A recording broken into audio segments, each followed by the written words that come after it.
round number 1. Let's head on down.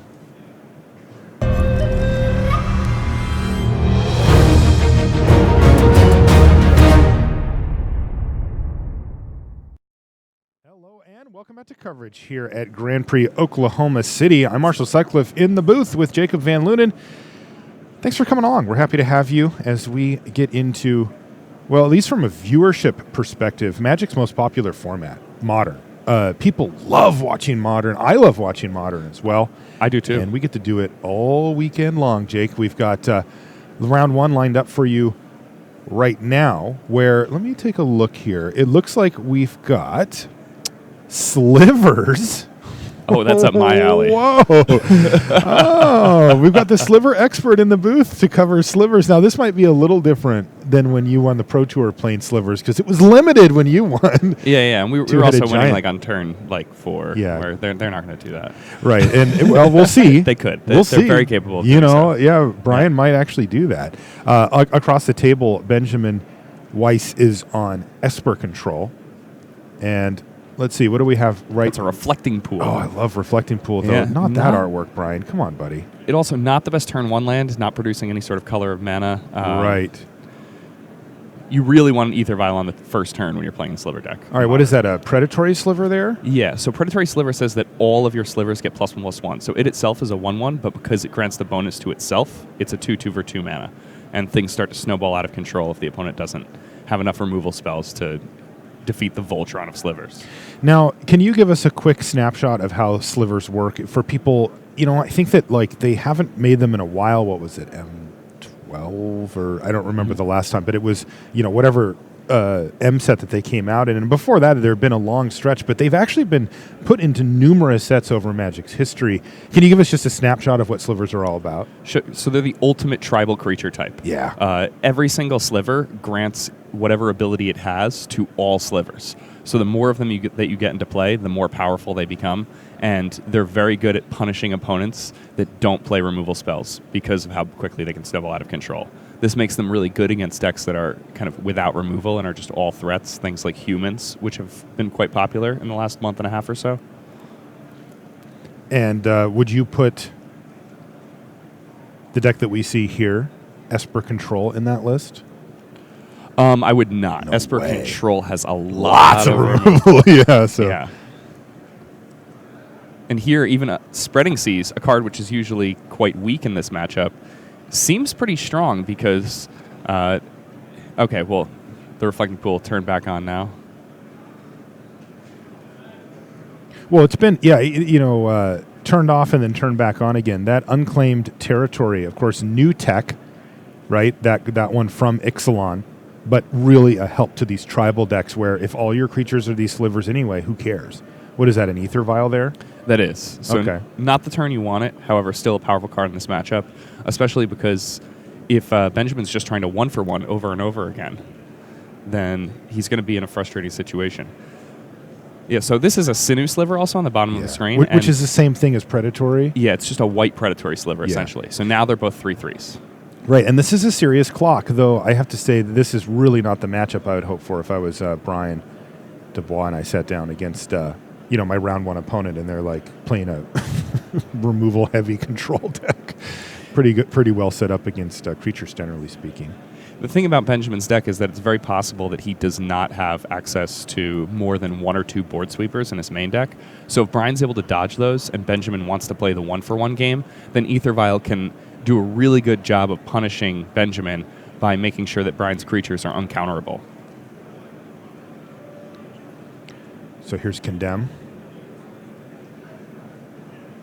It's going to send the Sinew Sliver packing, but the other Predatory Sliver is still doing its thing. Yeah, so these are both still 3/3s. Before that Condemn, all those 2-mana Slivers were already 4/4s. So I have a hard-hitting question for you here, Jake. Yeah. Is Slivers a real deck? It has done well at some events. I think right now Humans is a deck that does something very similar, but better. So if you're talking about full tribal... Like if you want to play the almost all creatures for Aether Vial deck right now, I think that you would probably be best off playing Humans And I think Merfolk even is quite strong right now. Slivers, though, I don't think it's that bad. I think against decks that don't play a bunch of spot removal, it is one of the better tribal decks. All right, well, we've got Benjamin here going for kind of an interesting play. He's going to play Snapcaster Mage. Ooh, so this is a homing sliver. So it has sliver cycling 3. So Bryan can pay 3 mana and search his library for a sliver card. And when that's in play, all of the slivers you have sliver cycling 3. So what he's doing here is he's cycling the homing sliver, he's finding himself a diffusion sliver, and now with Snapcaster Mage's ability on the stack, he can use the diffusion sliver. Which does? So it's essentially... You're going to need to say what every one of these slivers does. So he can put the diffusion sliver into play with his ether vial, and that says when one of your slivers is targeted by a spell or ability for the first time this turn, counter that spell or ability. It's like Kira. Mm-hmm. Yeah. So that diffusion sliver, a 3/3 right now, but it's also preventing Benjamin from using this condemn on the flashback from that Snapcaster Mage. Yeah, now what about simply be countered? Yeah, and so and just giving that diffusion sliver down just prevents that sort of proactively. It's just as long as it's on the battlefield, and that's actually going to force a chump block, and that was a pretty big swing because if Benjamin had it his way, he was going to be able to condemn one of the predatory slivers and actually trade for the other one with his Snapcaster Mage. So that was a high value play there for Benjamin, but it did not work out well for him, and his life total is under severe threat now. He's actually getting close to facing lethal here, right? Yeah, I mean, this is a lethal attack. I imagine Benjamin has something like a cryptic command. So each of these slivers is a 3/3 now. Okay. Yeah. So, yeah, Benjamin's going to need something like that, a cryptic or just another Snapcaster Mage to try to stay alive, but that diffusion sliver is really annoying for Benjamin. He just can't use spot removal anymore. Whoa, it looks like Bryan's been able to attack here. Oh my God, settle the wreckage? Where did that... Oh, you're not going to like that one, Bryan. No. Oh my God, I didn't even know people were playing Settle the Wreckage in Modern. That is a savage beating. Yeah, that's brutal. Oh my God. Settle the Wreckage, of course, targets a player, so the diffusion sliver has nothing to say about it whatsoever. And ouch. Yeah, that's pretty brutal. Game right there. The Sliver deck is good at rebuilding a board quickly, however, in Modern, because it does play 4 copies of Collected Company. Oh. So, if Bryan does have a land here that he can play untapped, he will be able to have access to that card right now while Benjamin's tapped out and really force the issue for Ben to have some sort of, big board sweeper to follow up. But if Bryan does not have an untapped land, then he's going to have to be content to just cast Slivers.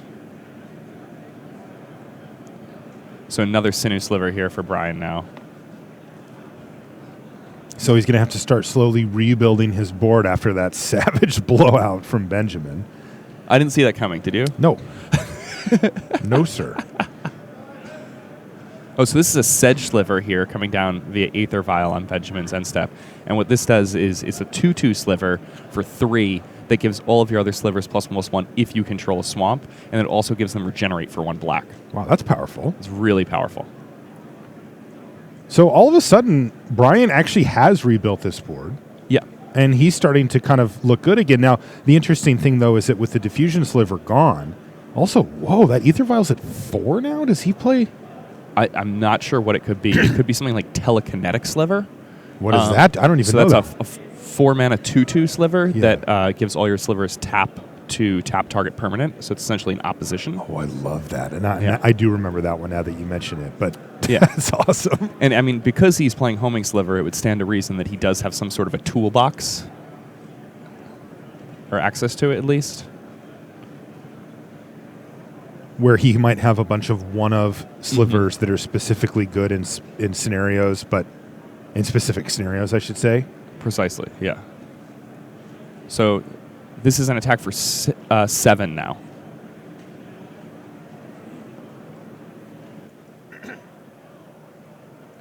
Benjamin, again, choosing to not use the Cryptic Command in his hand to tap down Bryan's team, leads me to believe that he has something else that he wants to be doing with that mana. Well, that is some risky business, isn't it? Yeah, I mean, the thing is that you don't want Bryan to just be able to resolve something big. However, if Bryan just says go, then you're kind of forced to use your mana on his end step, and then he could punish you with something like Collected Company if he wants to. Yeah, I think, so Benjamin's going to take the full 7 here, and Bryan says, sure, you're at 2. And Benjamin may be forced to just fire off that Sphinx's Revelation just for 2 here. Yeah, that would give an opening for... He's going to go for Esper Charm instead. This is the less mana-efficient play. It gets him the same result as far as cards go, but it does leave him the opportunity if this game were to go significantly longer. And by the way, that was Supreme Verdict off the top of the library there, Jake. Exactly what Bryan does not want to see, though at a precarious 2 life, this could be a problem for Benjamin. Yeah, and Sedge Sliver actually prevents Supreme Verdict from being that powerful because Supreme Verdict, unlike Wrath of God, does allow creatures to be regenerated. But it costs black mana, right? It does. So what does he have as far as black mana sources go? Reflecting Pool and Swamp? Yeah, and I believe Sliver Hive can also be used for Sliver abilities in addition to just casting Slivers. Let me double check that real quick. Sliver Hive, not a card we see on the battlefield that often. Let's see. Tap, add 1 mana of any color mana pool. Spend this only to cast a Sliver spell. Oh, okay, so it does not. Yes. So it's just the 2 black mana sources. Still, that's plenty. That's going to save the creatures, as it were. Yeah. Wow, and look at this. Bryan's just completely going off here. We have to see a Cryptic Command now from Brent Benjamin, don't we? Absolutely. I mean, there's nothing else he could really have. Even then, I'm starting to get a little worried on Benjamin's side here. Oh, he let him attack? Did let him attack. Or maybe Bryan just turned all his creatures sideways before. He Snapcastering Settle the Wreckage. That's obviously kind of a blowout. Nope, don't read that one. He's like, this is an instant? What in the... No! Bryan is getting settled again? I would like to target Settle the Wreckage. Oh, no. What a disaster. Is this actually just going to happen? Oh, my God. Oh, my goodness. Settle the Wreckage twice this game. First whole board twice. First whole board. This is so brutal. Bryan, no. You didn't have to attack with everything there. 6 mana. He knows he's playing Snapcaster. What a disaster.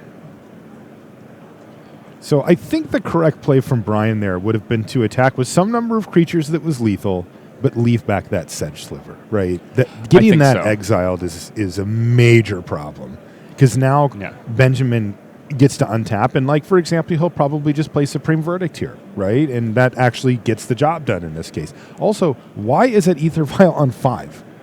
Are there slivers in his deck that cost 5? So one thing, by the way... he could be playing like one of the queens. You know what I mean? Like that'd be like a sweet. Legion or something. That would be sweet. And like the thing is, he does have a Homing Sliver in hand.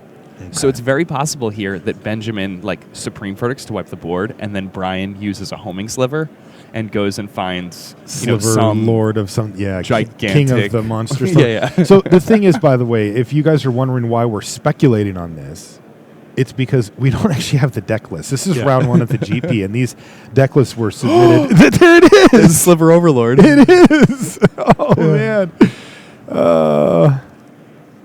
He's doing it. Benjamin wisely not wiping the board with a Supreme Verdict here. Instead choosing to leave open the ability to tap down Bryan's team with a Cryptic Command. Bryan is gassed, though. I mean, look at this. Sliver Overlord. Or no. Is that, no. That's not what that one is. That's the new I'm sorry. one, right? Yeah. No, I misnamed it. What's the name of this one? Hive Lord? Oh, God. I'm sorry. Literally never seen this. Yeah, Hive Lord. So this one says... Mistake, I'm sorry. Slivers you control have... Indestructibility. Indestructible. Right. Man, this Sliver deck just does not stop. Yeah, you might want to read that one. Now, we don't know how many Benjamin plays in his deck, but I can't imagine he's running like 4 copies of Settle the Wreckage. Yeah, right? I'm imagining that's a one-up. They play Storm, and you're like, well, this can't be good for me.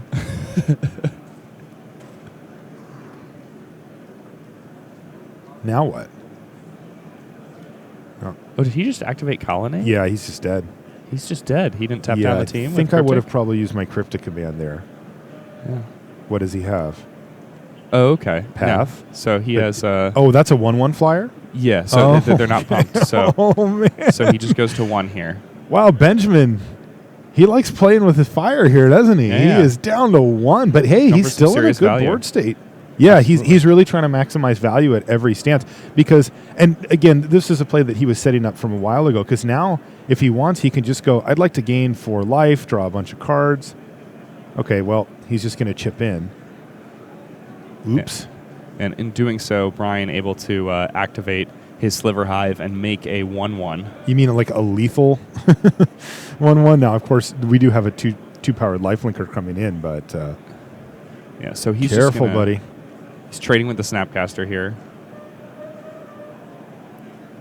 But this is going to put Benjamin up to 3, and he's going to be able to Esper Charm. Man, Benjamin is a value hound.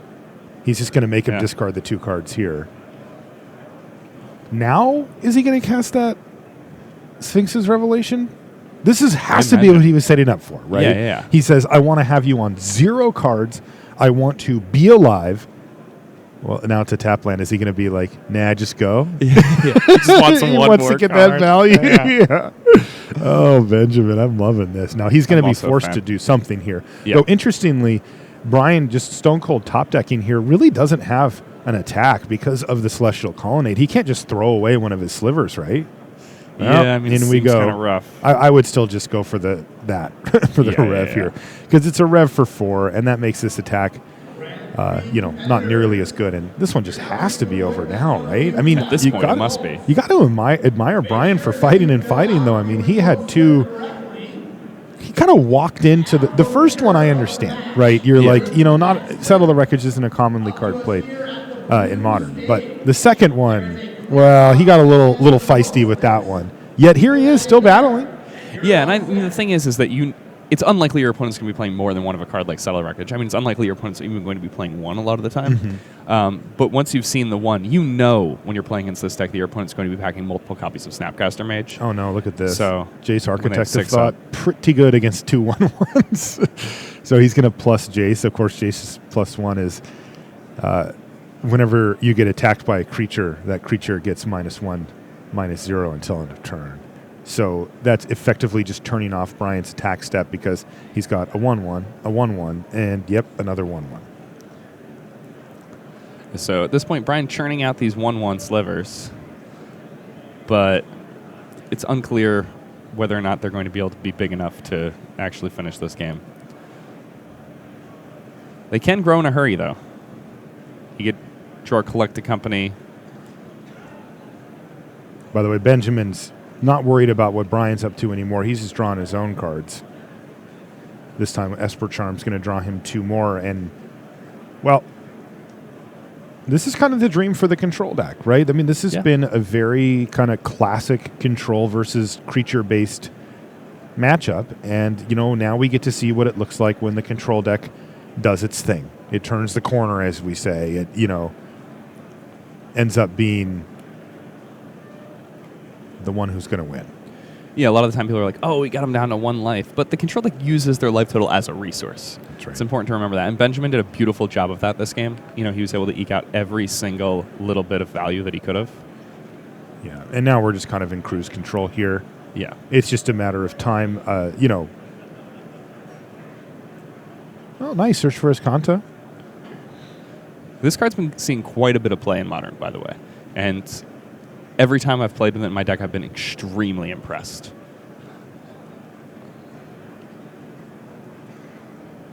Now, the Sliver Hive's been turned off by Spreading Seas, so Bryan really just has nothing going here. I wouldn't be surprised just to see him concede in the next turn or two.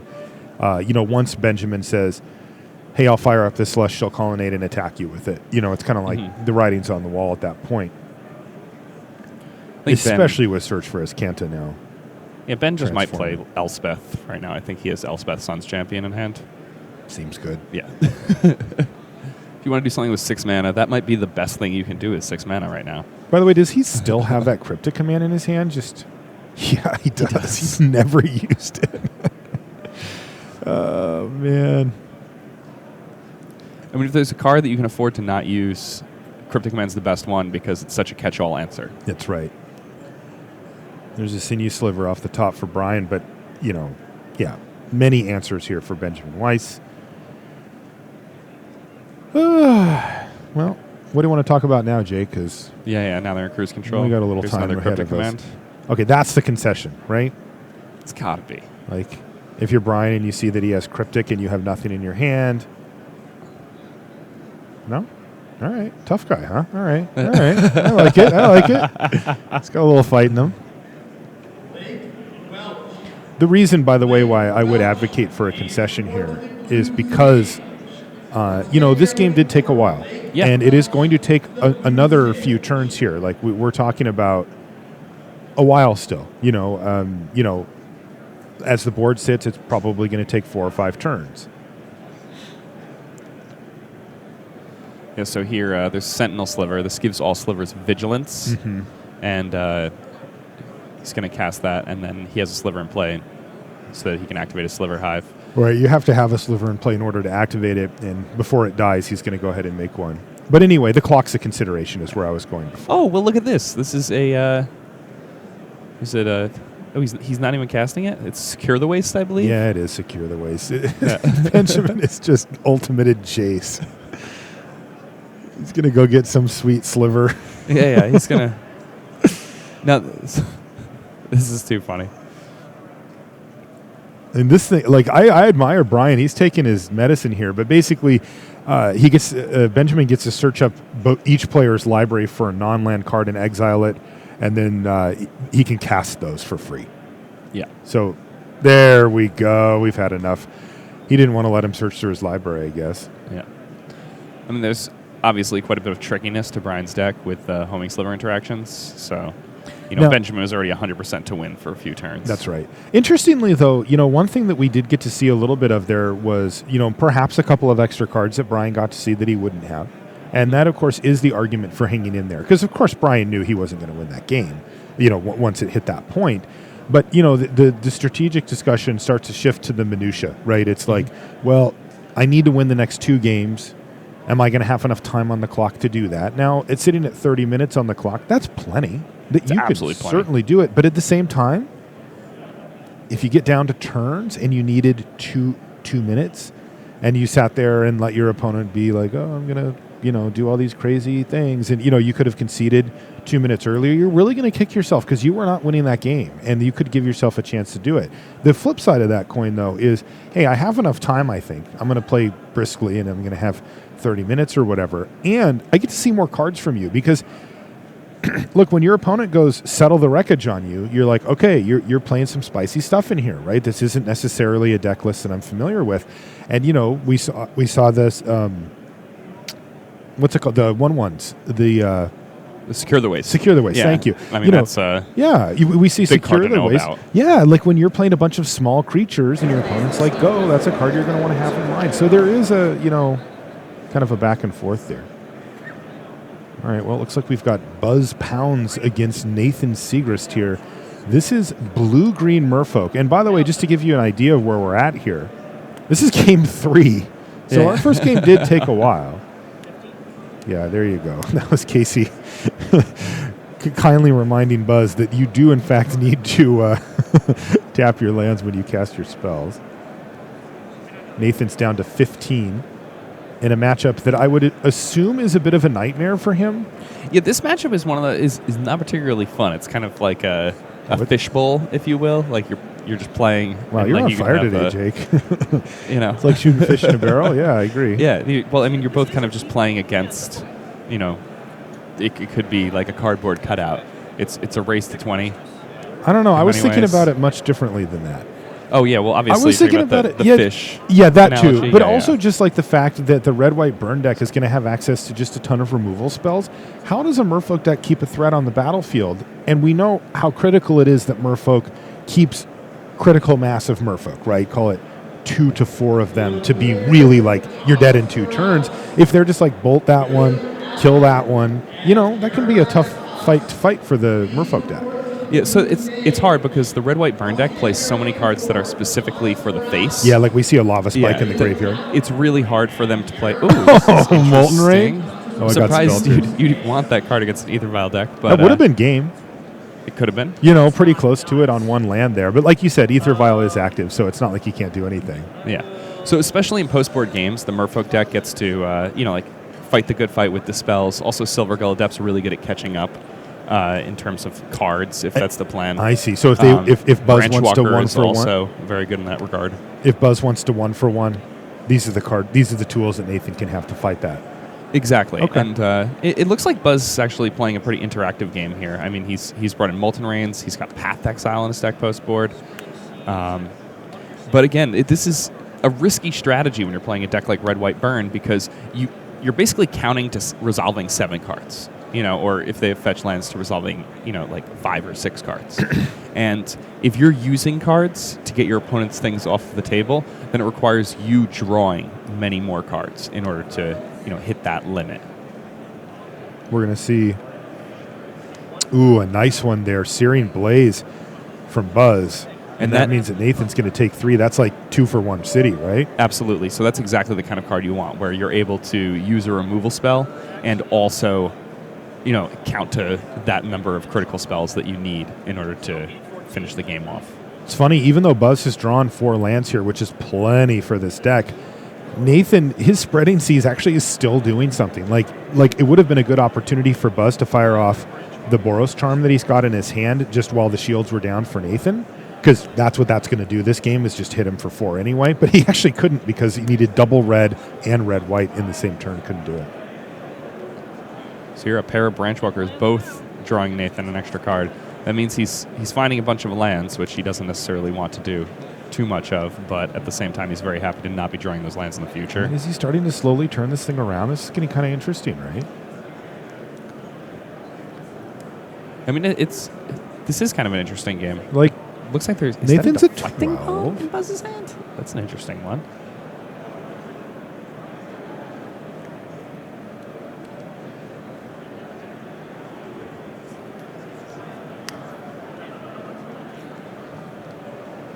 So here we have tie with both creatures. Nathan, before damage, can try to flash in one of his lords. Yep. Lord of Atlantis, the original, the OG. That is the one. Even buffs your opponent's Merfolk. It does. That's the Lord. That's why we call these card Lords. That's the one. There's a deflecting palm. Oh, but Dispel. Oh, what? Buzz has more? Looks like Buzz probably has more. But wait, there's more, huh? So Buzz is just using deflecting palm basically as a way to help enable a race, where he's getting a burn spell and also, taking less damage. What is Buzz going to do here, though? Guess he's going to skull crack. Yeah, it's fine. It doesn't really change anything, though.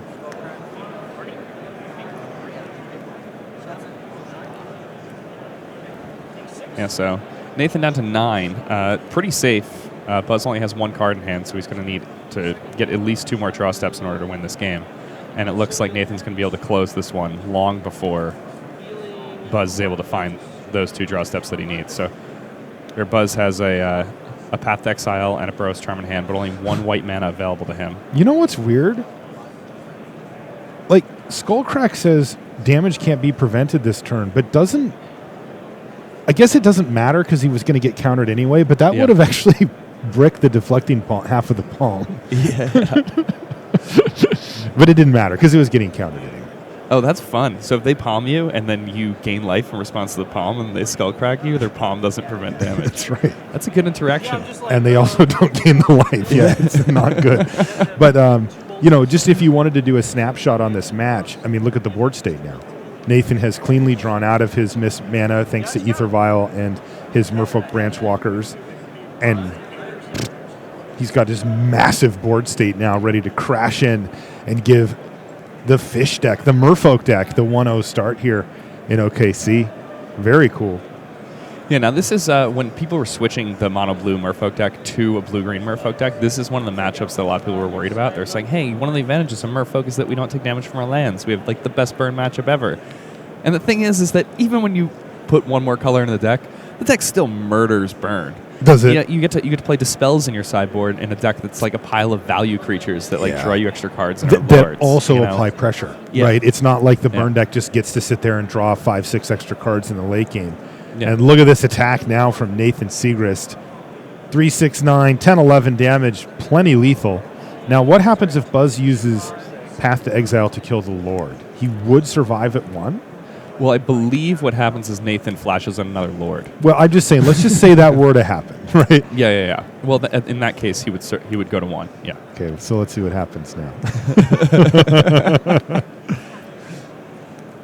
This could be the last turn, and I can tell you, by the way, we actually haven't missed anything on our main match. They have not started yet. Oh, wow. So there's probably a lot of mulligans took them happening over there. 10 minutes or 9 minutes.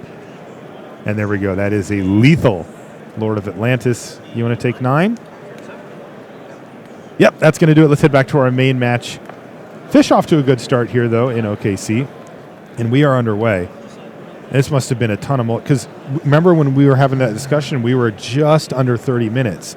Now it looks like they've been going since about the 21-minute mark. That was a 8.5 or 9 minute in between game. And, again, I have to bring it up. This is what I was talking about, too, right? You think you got 29 minutes, no problem. Well, 9 minutes evaporated there. Yep. That's a third of the time you had to win those 2 games. Right. And Bryan needs to win both games to take down the match. Now, it looks like he's off to a quick start here, though. Yeah, however, Benjamin using the discard ability of Esper Charm to empty out Bryan's hand. So now Bryan with nothing but 3 2/2 flying creatures that can't be targeted. And there's a 4/4 joining the fray. Or, I'm sorry, 3/3. 3/3. Yeah. Also with flying. Yeah. By the way, sick Mutavault, Bryan. Very nice, my friend. Yeah, his whole deck's foil. That's pretty. It is a beauty. Well, except for the spreading seas that Benjamin put on his line. Do you think he's offended? And there we go. Supreme Verdict. That will likely do it, though this Mutavault could get the job done if Benjamin's on basically nothing, right? Yep. If his next turn is I need to cast some, Esper Charm or something like that, or he doesn't have a Snapcaster Mage. Ooh. Well, he has Shambling Vent even in those situations, you're right? He totally does. He also just drew Settle the Wreckage. Now his signature card, Settle the Wreckage. That's Benjamin Settle the Wreckage Wyss. That's his name. He's going to just block. Yeah. Oh, no. Bryan did not see it.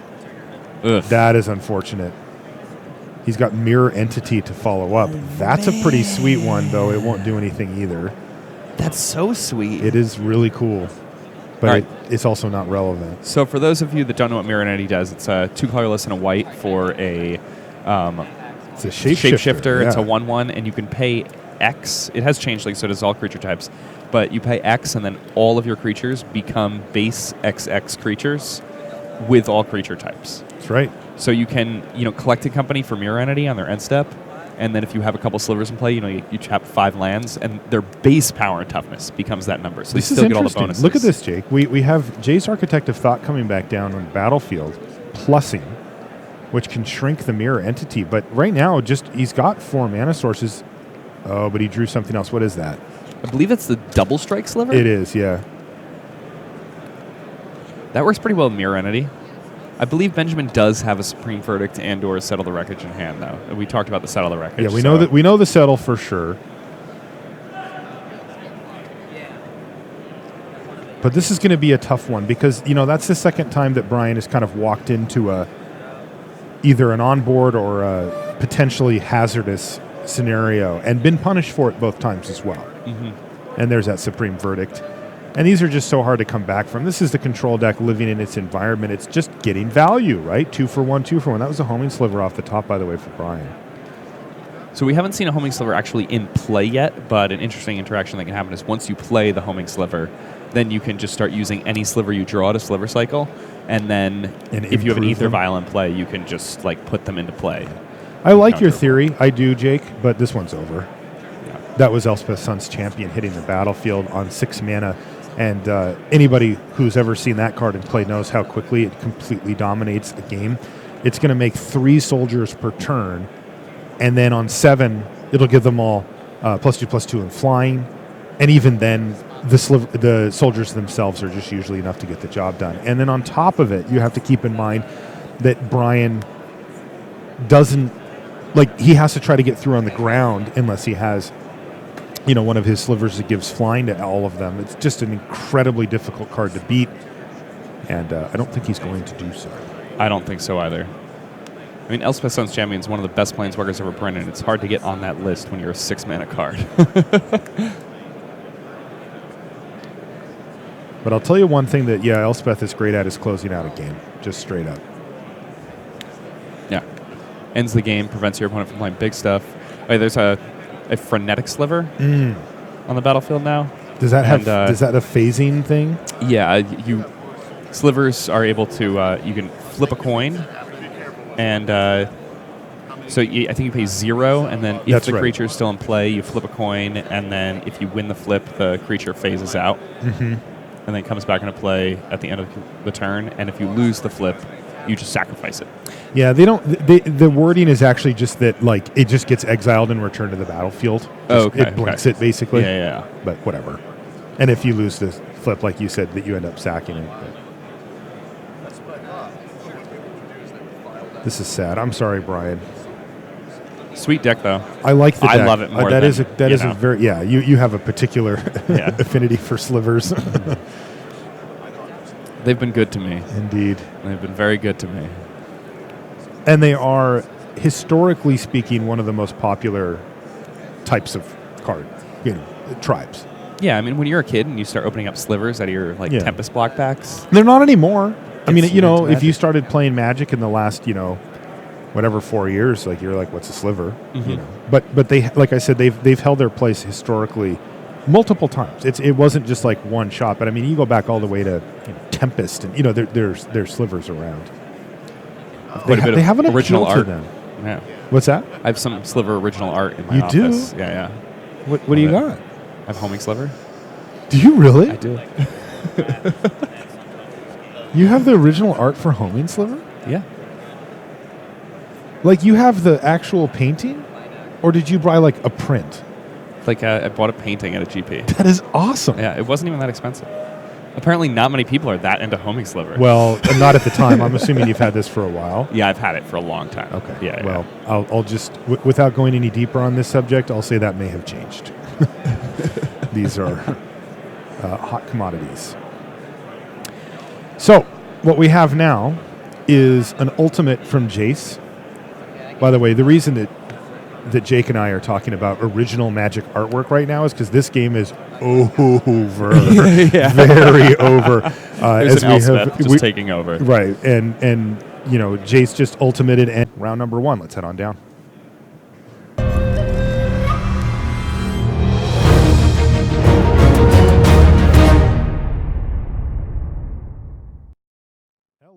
Welcome back to coverage here at Grand Prix Oklahoma City. I'm Marshall Sutcliffe in the booth with Jacob Van Lunen. Thanks for coming along. We're happy to have you as we get into, well, at least from a viewership perspective, Magic's most popular format, Modern. People love watching Modern. I love watching Modern as well. I do too. And we get to do it all weekend long, Jake. We've got round 1 lined up for you. Round number 1. Let's head on down.